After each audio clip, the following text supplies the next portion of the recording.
The entire office went silent when the CEO's voice echoed across the bright glass-walled conference room. "Do as I said or quit." Nobody moved. Nobody dared to breathe too loudly. At the far end of the table, a single father named Elias Mercer slowly lowered his eyes, looked at the small photograph tucked inside his notebook, and quietly began putting his belongings into a worn canvas bag. What happened next would change the company forever, and leave everyone in that room questioning what they thought they knew about strength, dignity, and kindness. Before we begin, if you believe that kindness can give people second chances, please take a moment to like this video, share it with someone who needs a little hope today, leave a comment, and subscribe to Little Kindness Tales. Your support helps these stories reach more people who believe that one small act of compassion can change a life.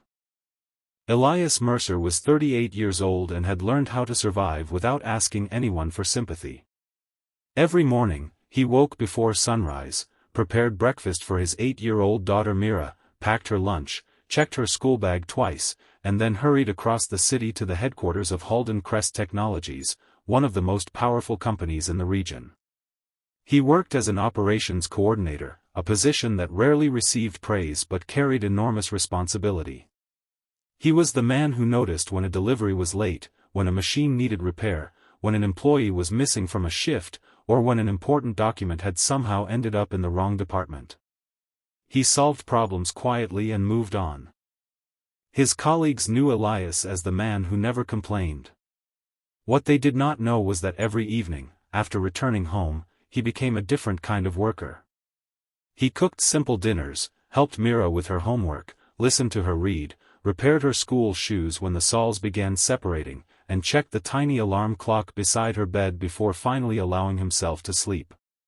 Mira had a chronic weakness that sometimes left her exhausted, so Elias had become very careful about keeping her routine calm and predictable. He never told her when money was tight. He simply found another way. For nearly 6 years, Elias had worked at Halden Crest. He had watched 3 department heads come and go, survived company restructures, worked weekends, stayed late, and once spent an entire night coordinating an emergency shipment after a major supplier failed. He had never asked for a promotion. He only wanted stability. Stability meant rent paid on time. Stability meant Myra's school fees covered. Stability meant knowing that when she woke up in the morning, there would be breakfast on the table. Then Vivian Harrow, the company's newly appointed CEO, arrived. Vivian was brilliant, ambitious, and known for transforming struggling businesses into profitable ones. Her first few weeks at Halden Crest were impressive. She walked through departments without warning, reviewed performance reports, and demanded results. People admired her intelligence but feared her temper. She believed hesitation was weakness, and she had little patience for anyone who challenged her decisions.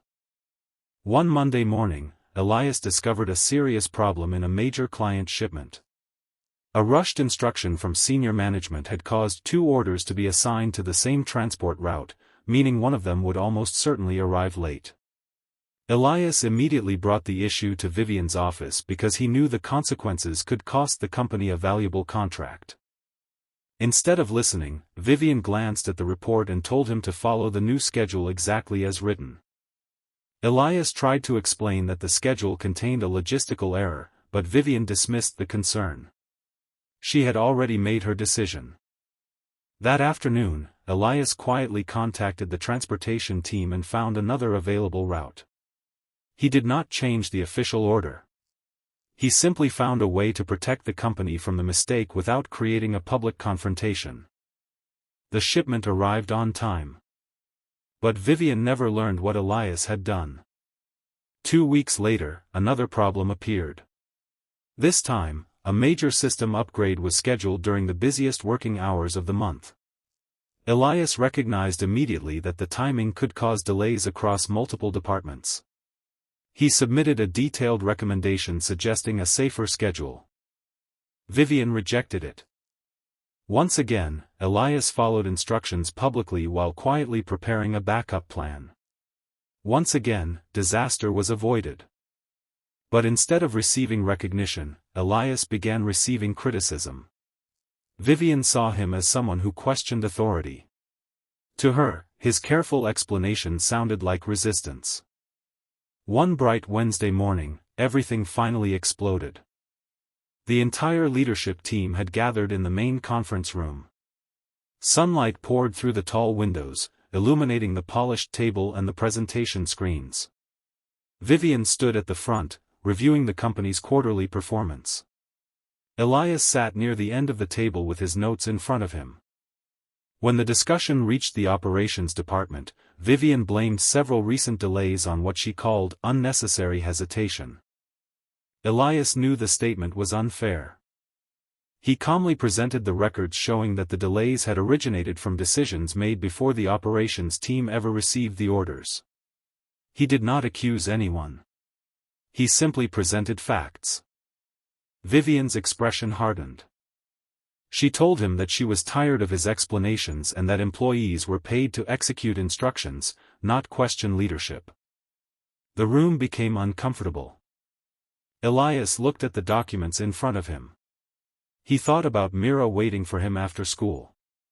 He thought about the tiny apartment they shared, the grocery list on their refrigerator, and the school project she had proudly asked him to help finish that evening. Then Vivian snapped the words that would become unforgettable. "Do as I said or quit." For several seconds, Elias remained completely still. Everyone expected him to defend himself. Instead, he reached into his drawer and pulled out a small canvas bag he kept beneath his desk.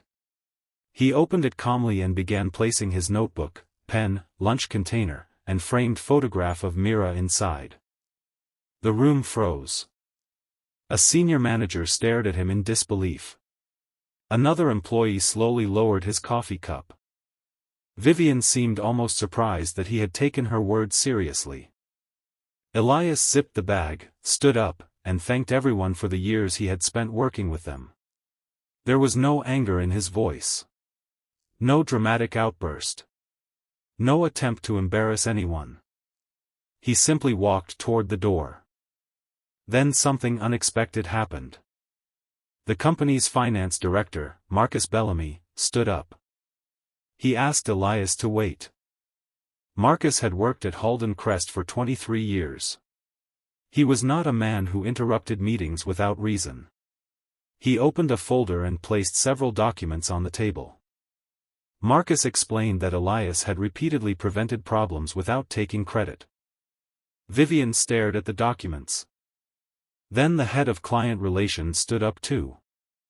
She revealed that Elias had once stayed at the office until nearly midnight to help one of their most important clients resolve a crisis, even though the issue was not technically his responsibility. One by one, other employees began speaking. Not with anger. With gratitude. A young employee explained that Elias had stayed late during her first week because she was afraid of making mistakes. Another said he had quietly covered her shift when her child was sick. Someone else revealed that he had personally repaired a broken office cabinet because the company would have wasted money replacing it. Vivian looked around the room.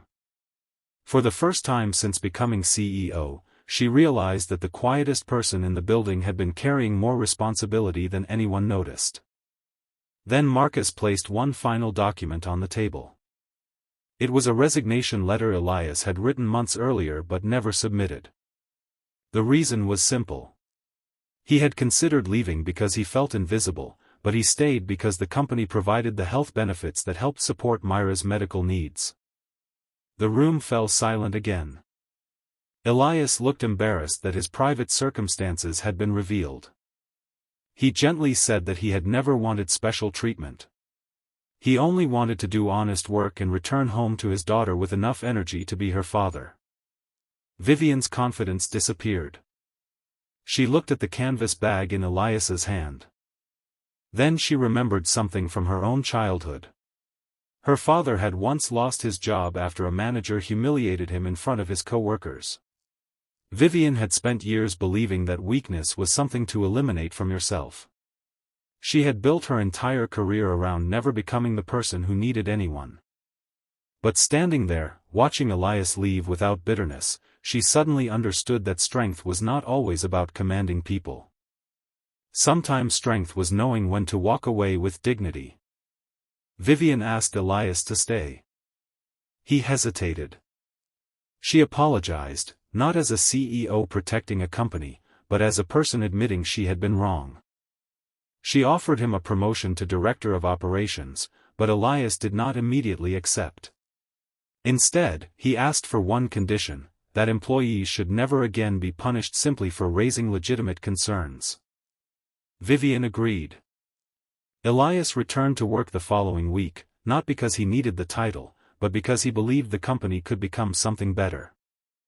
Months later, the atmosphere at Halden Crest had completely changed. Employees were encouraged to speak up. Managers were trained to listen. Mistakes were addressed instead of hidden. And Elias became known not only as an excellent operations director but as the person people trusted when everything went wrong. One sunny afternoon, Vivian visited Elias's office and found Mira sitting beside him, working on a school project. Mira looked up and proudly explained that her father had finally received a bigger desk. Vivian smiled and told her that her father had earned it. Elias looked at Mira, then at the woman standing in his doorway. He realized something important. He had entered that conference room believing he was about to lose everything. Instead, his decision to quietly pack his things had forced everyone to see something they had ignored for years. His worth had never depended on a title. It had never depended on applause. It had never depended on whether the CEO believed in him. His worth had been there all along, in every early morning, every sacrifice, every problem solved quietly, every meal prepared for his daughter, and every moment he chose dignity over anger. Sometimes life teaches us that the loudest person in the room is not the strongest. Sometimes the strongest person is the one who quietly picks up his belongings, refuses to lose his kindness, and walks toward a better tomorrow without knowing what waits on the other side. And sometimes, the moment everyone freezes is the exact moment a person finally realizes that they were never powerless. If this story touched your heart, please support the video by liking it, sharing it with someone who believes in second chances, leaving your thoughts in the comments, and subscribing to Little Kindness Tales. Your engagement may help this story reach someone who needs the reminder that being overlooked does not mean being worthless. And before you leave, comment, "Kindness always wins," if you believe that respect, patience, and kindness can change even the hardest situations. Because Elias did not win by shouting louder. He won by refusing to let someone else's anger change the kind of person he was. And sometimes, that is the greatest victory of all.